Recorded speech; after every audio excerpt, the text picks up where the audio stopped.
Fun Times Bangla নিবেদিত। আমাদের আজকের গল্প সাহসী টুকাইয়ের অভিযান। এক গ্রামে টুকাই নামে এক ছেলে থাকত। টুকাই ছিল খুবই সাহসী এবং সবার প্রিয়। তার সবচেয়ে প্রিয় জিনিস ছিল গ্রামের সেই প্রাচীন বটগাছ।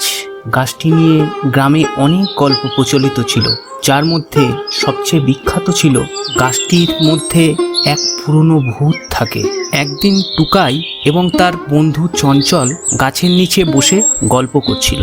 চঞ্চল বলল, দেখ টুকাই, তুই জানিস লোকজন বলে এই গাছের মধ্যে এক ভয়ঙ্কর ভূত থাকে। টুকাই হেসে বলল, ভূত টুত কিছু নেই, সবই গুজব। চঞ্চল বলল, তাহলে সাহস থাকলে তুই রাতের বেলায় একা গাছের নিচে আয়, তখন বুঝবি ভূত আছে কিনা। টুকাই চ্যালেঞ্জ গ্রহণ করল।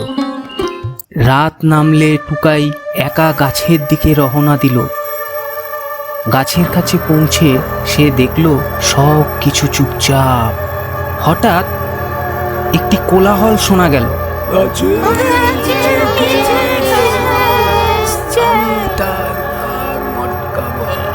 টুকাই একটু ভয় পেল, কিন্তু সাহস হারালো না। কিছুক্ষণ পর এক আলো দেখা গেল। আলোটা গাছের শাখাগুলোর মধ্যে ঘুরতে থাকলো। সে গাছের নিচে বসে থাকলো। কিছুক্ষণ পর টুকাই চিৎকার করে বলল, কে আছিস? সামনে আয়। আলোটা ধীরে ধীরে নিচে নেমে এলো। দেখা গেল আলোটার মধ্যে এক বৃদ্ধ ভূত। ভূতটি বলল, ভয় পেও না, আমি কোনো ক্ষতি করব না, আমি এই গাছের প্রহরী। টুকাই অবাক হয়ে বলল, তুমি তাহলে আছো? তুমি তাহলে সত্যিই আছো? লোকজন তো বলে তুমি ভয়ঙ্কর। ভূতটি হেসে বলল, লোকজন অনেক কথাই বলে, আমি কোনো ক্ষতি করি না, আমি শুধু গাছটাকে রক্ষা করি, কারণ এই গাছ আমার জীবনের শেষ সময়ের সাথী।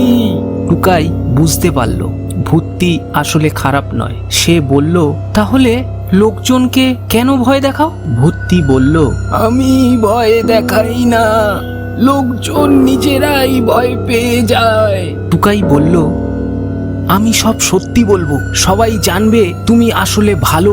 ভূতটি হাসলো এবং বলল, ধন্যবাদ টুকাই, তুমি সত্যি সাহসী। পরের দিন টুকাই সবাইকে গাছের নিচে নিয়ে এলো এবং সব গল্প বলল। সবাই অবাক হলো এবং বুঝলো ভূত আসলে ভালো।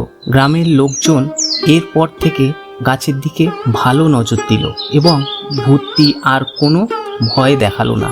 এইভাবেই টুকাই তার সাহসের মাধ্যমে সবাইকে ভুল ধারণা থেকে মুক্ত করলো এবং প্রমাণ করলো ভয়ের কিছু নেই, যদি মন পরিষ্কার আর সাহস থাকে। সবাইকে ধন্যবাদ গল্পটি দেখার জন্য। গল্পটি যদি সত্যিই ভালো লেগে থাকে তাহলে একটি লাইক, কমেন্ট ও শেয়ারের মাধ্যমে আমাকে উৎসাহিত করবেন। আপনাদের একটি লাইক আমাকে উৎসাহ দেয় নতুন নতুন ভিডিও বানানোর জন্য। আর হ্যাঁ, চ্যানেলটিকে সাবস্ক্রাইব করতে ভুলবেন না। চ্যানেলটিকে প্লিজ সাবস্ক্রাইব করুন এবং পাশে থাকা বেল আইকনটিতে ক্লিক করে দিন। এতে পরবর্তী ভিডিওর নোটিফিকেশন খুব সহজেই আপনাদের মোবাইলে চলে যাবে। ধন্যবাদ।